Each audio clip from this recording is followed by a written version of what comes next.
pasintabi sa mga nag-aagahan. Nagimbal ang mga motoristang dumaan sa tulay na yan sa may Cebu South Coastal Road.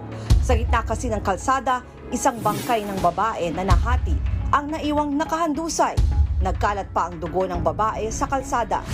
Ang detalye sa malagim na disgrasyang sinapit ng babaeng biktima, ihahatid maya-maya. Magandang umaga ngayong May 6 kasama ang buong puwersa ng News 5. Narito na ang mga umaaksyong balita. Ihahatid namin mula mismo sa frontline sa umaga.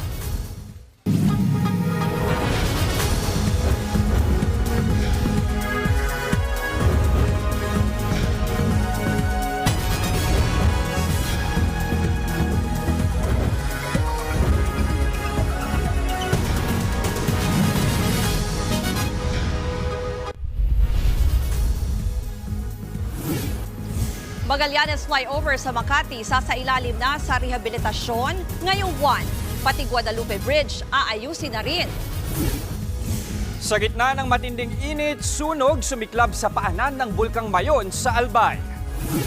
Defense Secretary Gibo Chodoro itinanggi ang pahayag ng Chinese Embassy na may bagong kasunduan ng Pilipinas at China kaugnay sa Ayungin Shoal sa West Philippine Sea. Basic na sahod para sa mga empleyado ng gobyerno, sinusulong ng isang grupo na gawing 33,000 pesos. UST Golden Tigresses balik volleyball finals matapos pabagsakin ang defending champs na De La Salle Lady Archers.